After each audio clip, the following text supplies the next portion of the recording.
Hi 112 students, I get to make one of my favorite kinds of videos, one where I just get to answer really cool and interesting chemistry questions.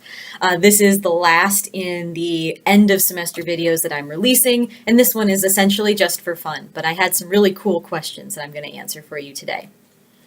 The first one I have is, who was the first chemist?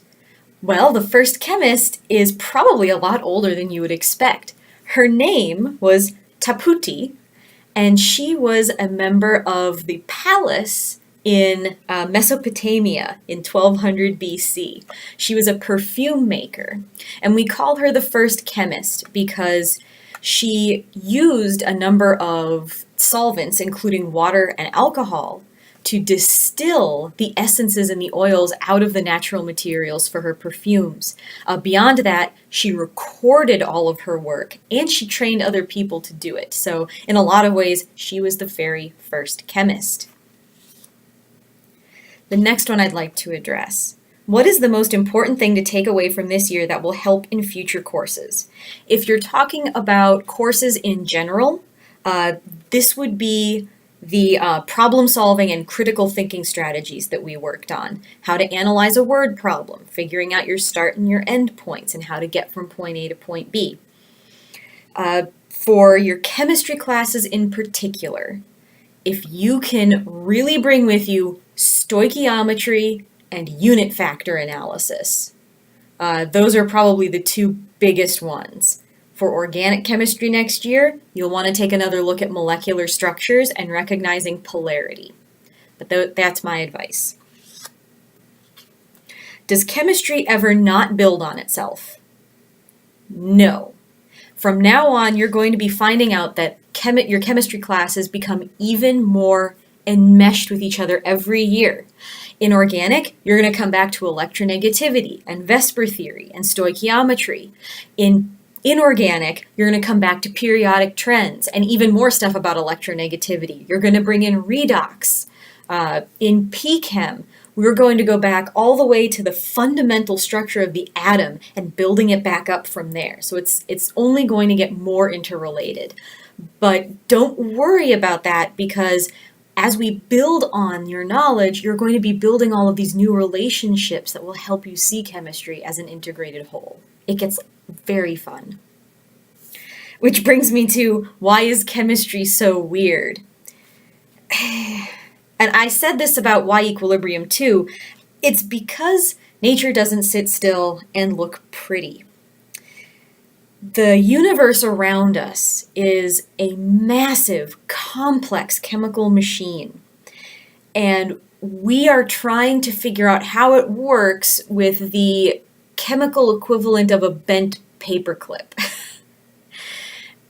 The universe was not designed for us to understand. Our intelligence arose as an emergent phenomenon. So we are of the universe, and we're trying to understand this massive thing around us that's not necessarily arranged in a way that's intuitively obvious to our particular way of thinking. So sometimes that means we have to come up with very non-intuitive, odd theories that accurately explain what we can observe. So that's kind of why chemistry is so weird, but it's also why it's so wonderful, because we are learning that things work in ways that we never would have expected. It's a constant surprise.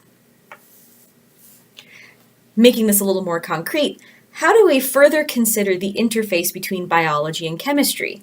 So I said the universe around us is a massive chemical machine. Well, so are our bodies and our physiology. We are very complex chemical reactions.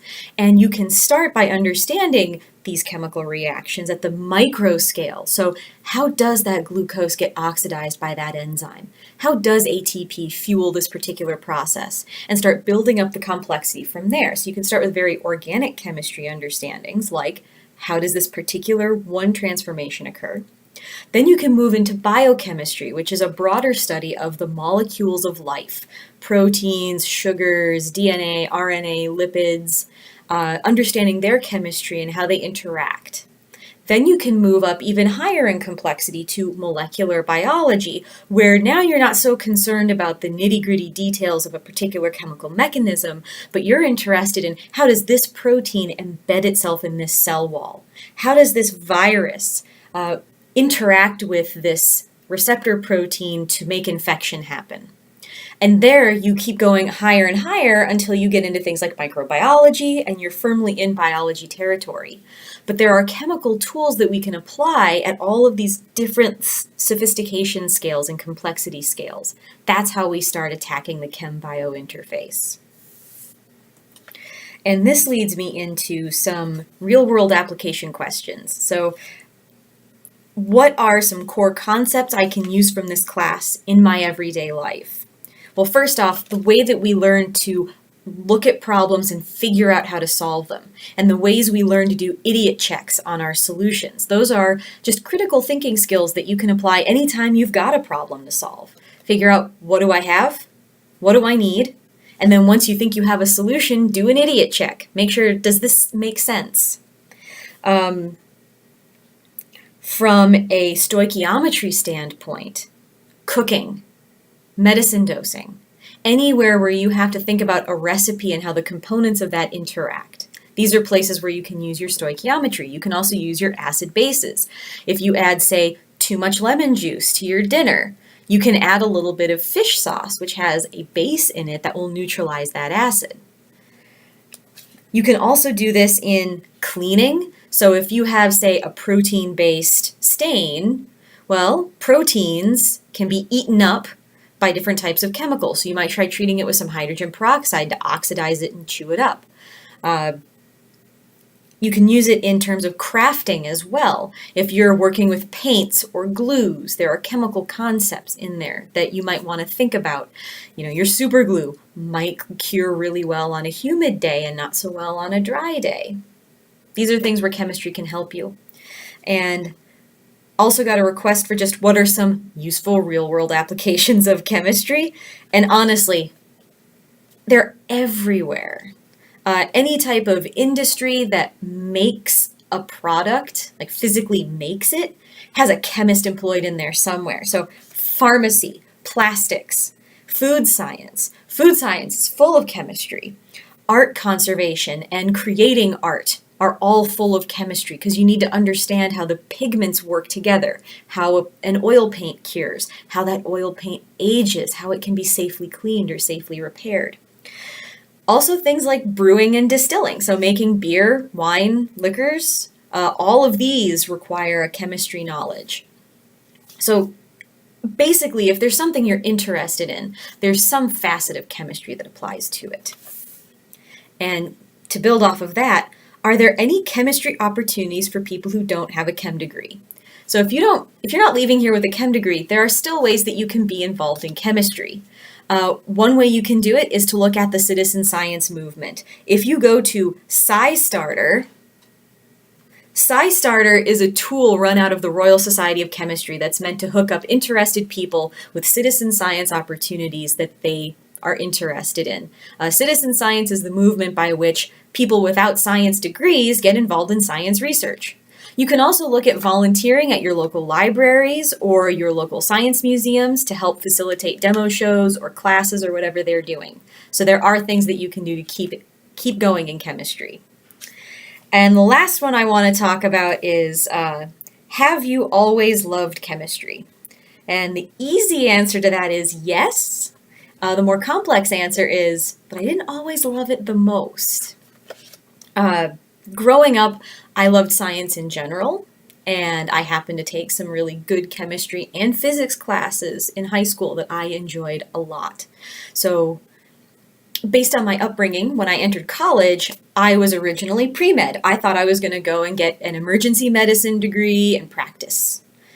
But I fell in love with my chemistry classes and ended up with my degree in chemistry. I ended up in grad school, though, for polymer science and engineering. And that's because when I was an undergrad, I got going on a polymer-oriented research project, and I got interested in how the physics and engineering aspects played with the chemistry to make materials that did stuff. And that's the thing that I love about polymers. It's that it's a wonderful crossroads of these multiple scientific disciplines, and it's only in knowing how they fit together with the chemistry that you really start to answer the really big questions about polymers and solve some really big problems. So I have always loved chemistry. I would still call it my first love among the sciences, but it's certainly not my only love. And sometimes I'm a little more in love with physics, or a little more in love with medicine, or a little more in love with engineering. So those are my fun questions. Thank you so much for asking them. I especially loved finding out about Taputi. I didn't know that she was considered the first chemist. That was really cool. If you ever have any more questions, or you just want to come chat, please drop by, send me an email. I would love to see you and see how you're getting on. Thanks for a great semester, and good luck on your final exam.